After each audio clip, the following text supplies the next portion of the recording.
মাত্র 9টি প্রশ্ন। হ্যাঁ, একদম ফাইনাল লাস্ট মিনিট সাজেশান, কারণ পরীক্ষার কিছুদিন পর মাত্র, সেই জন্য একদম ফাইনাল সাজেশান দিচ্ছি, ভালো করে শোনো। ঠিক আছে, তোমরা যারা বর্ধমান বিশ্ববিদ্যালয়ের অন্তর্গত বিভিন্ন কলেজে পড়ছো, বাংলা সাবজেক্ট অনার্স নিয়ে তোমাদের এই যে সেকেন্ড সেমিস্টারে মেজর 2 পেপার রয়েছে, এই পেপারে উঠে সাজেশান আমি শোভন স্যার, লেখক শোভন স্যার, একজন লেখক হিসেবে এই প্রশ্নগুলি দিচ্ছি। অবশ্যই A to Z প্রশ্ন কমন, তার বাইরে কোনো প্রশ্ন পড়তে হবে না। তাহলে প্রশ্নগুলি লিখে নাও। 1 নম্বর একক, 1 নম্বর একক থেকে তোমরা 10 নম্বরের প্রশ্নের জন্য 2টো প্রশ্ন স্টার মারো। আমি যে 9টা প্রশ্ন দেব কেবলমাত্র 10 নম্বরের জন্য, আর 5 নম্বরের প্রশ্ন লাইন তুলে প্রশ্ন হয়, কোথা থেকে কি হবে বলা যায় না, তবে আমি সম্ভাব্য প্রশ্ন দেব, সেখান থেকে প্রশ্ন কমন পেয়ে যাবে। তাহলে লিখে নাও। 10 নম্বরের জন্য তোমরা ভালো করে পড়বে বাংলা সাহিত্যে ইতিহাসে যুগ বিভাগ সংক্রান্ত ধারণা। ঠিক আছে, কি বললাম? বাংলা সাহিত্যের ইতিহাসে যুগ বিভাগ সংক্রান্ত ধারণা। এই যে যুগ বিভাগের মধ্যে থাকে আদি যুগ, মধ্যযুগ আর আধুনিক যুগ, এই যে 3টে যুগ কিন্তু ওর মধ্যেই লিখতে হবে। যে আমি প্রশ্নটা বললাম যে বাংলা সাহিত্যের ইতিহাসের যুগ বিভাগ সংক্রান্ত আলোচনা করো, এই যে যুগ বিভাগের মধ্যে 3টে যুগ থাকে, সেই উত্তরের মধ্যে কিন্তু এই 3টে যুগ উল্লেখ করতে হবে। আবার এই একটা প্রশ্নের মধ্যে যে যুগগুলো রয়েছে আবার 5এ উল্লেখ করতে পারে। 2 দাগের প্রশ্ন, 2 দাগের প্রশ্নটা এবছরে খুবই গুরুত্বপূর্ণ, ভালো করে শোনো। এবছরে 2 দাগের যে প্রশ্নটা বলবো খুবই গুরুত্বপূর্ণ। 2 নম্বর প্রশ্নটা লিখে নাও। চর্যাপদ বা চর্যাগীতি বলতে কি বোঝো? চর্যাপদ বা চর্যাগীতি বলতে কি বোঝো? চর্যাপদ বা চর্যাগীতিকে সান্ধ্য ভাষা বা সন্ধ্যা ভাষা বলা যায়? তোমার সপক্ষে যুক্তি দাও। খুবই গুরুত্বপূর্ণ প্রশ্ন। এই 2টো প্রশ্ন বেশি বেশি করে স্টার মারো। তাহলে কি বললাম? আদি যুগ যেটা বললাম, বাংলা সাহিত্যের যুগ বিভাগ বললাম, আর সন্ধ্যা ভাষা, চর্যাপদ সন্ধ্যা ভাষা, এই 2টো প্রশ্ন বেশি করে স্টার মারো। এই 2টো প্রশ্ন এবছরের চান্স খুব, লিখে নাও ভালো করে। আর অবশ্যই তোমরা এখান থেকে 5 নম্বরের প্রশ্ন অতিরিক্ত করবে, রিস্ক নেবে না, কারণ তোমাদের 5 নম্বরের প্রশ্ন কিন্তু পড়ে। আমি 10 নম্বরের প্রশ্ন বলেই আমি উল্লেখ করছি। তাহলে এখান থেকে 2টো প্রশ্ন স্টার মারলাম, তাহলে 2টো প্রশ্ন বলে লিখে নাও। 2টো প্রশ্ন বললাম, ঠিক আছে? অতিরিক্ত প্রশ্ন তোমরা করে 5 নম্বরের জন্য লিখে নাও। মালাধর বসু ভগবতের অনুবাদক হিসেবে, ভগবতের অনুবাদক হিসেবে মালাধর বসু, ঠিক আছে? মালাধর বসু করবে। আর মহাভারতের শ্রেষ্ঠ অনুবাদক হিসেবে করবে কাশিরাম দাস আর পরাগলি মহাভারত, এইগুলো 5 জন্য করবে। আর করবে শিকর নন্দীর মহাভারত, শিকর নন্দীর মহাভারত, এই গোটা 5 নম্বরের জন্য করবে, ঠিক আছে? এবছর তাও বলছি 10 নম্বরের জন্য ভালো করে করবে বাংলা সাহিত্যের যুগ বিভাগ। হ্যাঁ, যুগ বিভাগের 3টে ভাগ থাকে, আমি বলছি ওর মধ্যে কিন্তু উল্লেখ করতে হবে। যখন প্রশ্নের উত্তর লিখবে 3টে কিন্তু অবশ্যই উল্লেখ করতে হবে। আদি যুগ, মধ্যযুগ, আধুনিক যুগ, ওর মধ্যে কিন্তু উল্লেখ করতে হবে।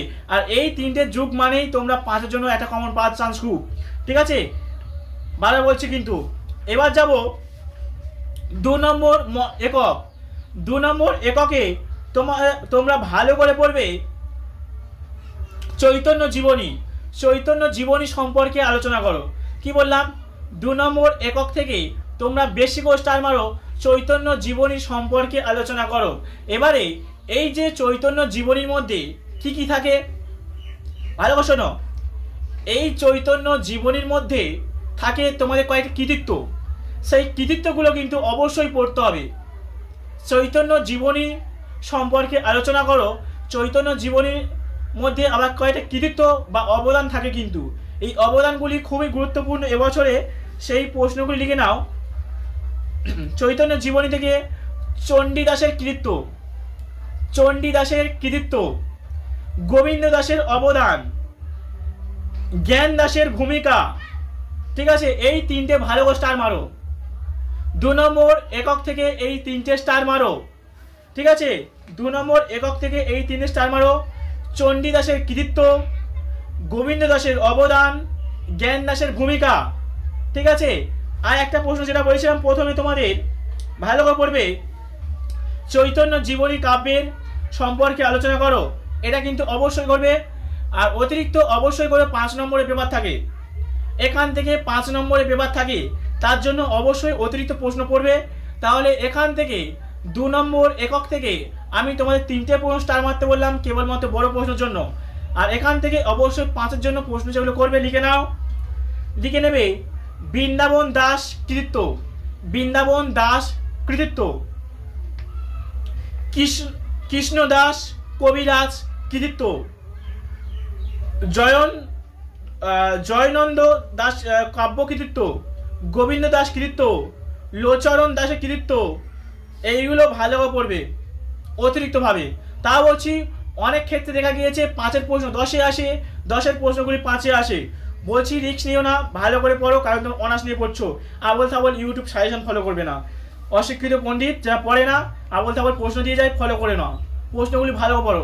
একজন লেখক হিসেবে আমি শোভন স্যার, শোভন স্যার একজন লেখক হিসেবে যে প্রশ্নগুলি বলছি ভালো করে পড়ো, ঠিক আছে? তো চলো এবার যাব 3 নম্বর একক। 3 নম্বর একক থেকে যে প্রশ্নগুলি ভালো করে পড়তে হবে বা যে প্রশ্নগুলি এবছরে পরীক্ষার চান্স 100% লিখে নাও। অন্নদা মঙ্গলকে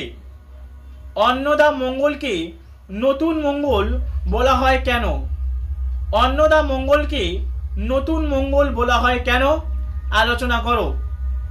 অন্নদা মঙ্গলকে নতুন মঙ্গল বলা হয় কেন? আলোচনা করো। পরবর্তী প্রশ্ন, এখান থেকে 2টো প্রশ্ন করবো কিন্তু লিখে নাও। ভরতচন্দ্র যুগ সন্ধি কবি আলোচনা করো। ভরতচন্দ্র যে যুগ সন্ধি কবি তার সম্পর্কে আলোচনা করো। এখান থেকে 2টো প্রশ্ন।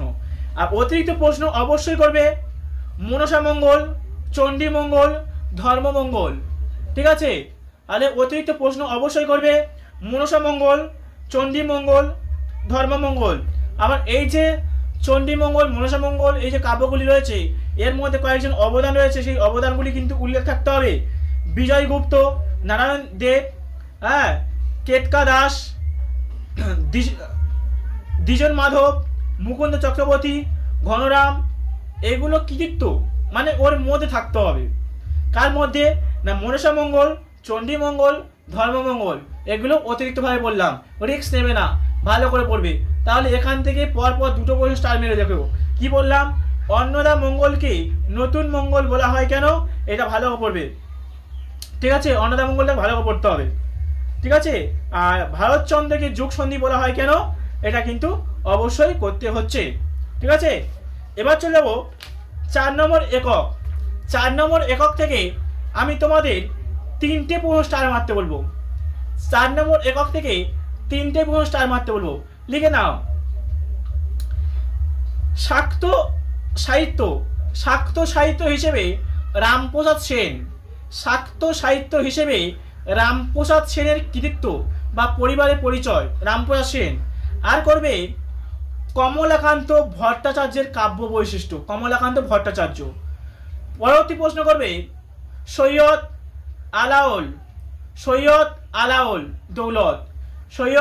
আলাওল দৌলত, এটা কিন্তু করছো। আর করবে আরাকান রাজসভা কবিদের প্রতিভা, ঠিক আছে? এইগুলো করো।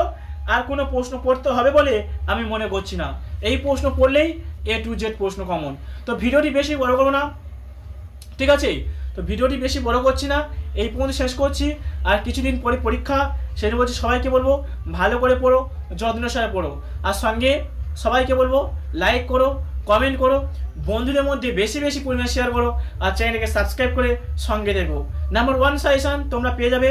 আর পরবর্তী সেমিস্টারে তোমাদের অনার্স পাস সবার জন্য আমি একটা সাজেশন বই পাবলিক করার চেষ্টা করছি আরামবাগ বুক হাউস থেকে। আমার লেখা টেক্সট বই বেরোয় আরামবাগ বুক হাউসে, শারীরশিক্ষার টেক্সট বই। সমস্ত চাকরিজীবীদের জন্য আমি বই লিখে থাকি, যে সমস্ত টিচাররা চাকরি প্রার্থী বা চাকরি করবে তার জন্য টেক্সট বই লিখে থাকি। এবং বাংলা সাবজেক্টের আমাদের বিশেষ বা আমাদের স্বনামধর্মী পরিচিত চম্পারানী চ্যাটার্জি এবং রয়েছেন সম্পাদক এস মিত্র এবং এরকম রয়েছে একাধিক লেখক লেখিকা। সঙ্গে দেখো বইগুলি সংগ্রহ করো, টেক্সট বই পড়ে অভ্যাস করো, ঠিক আছে? পরবর্তী সেমিস্টারে আরামবাগ বুক হাউস থেকে তোমরা বইগুলি সংগ্রহ করবে। তো ভিডিওটি এই পর্যন্ত শেষ করছি। তো ভিডিওটি প্রথম থেকে শেষ পর্যন্ত দেখার জন্য সবাইকে ধন্যবাদ।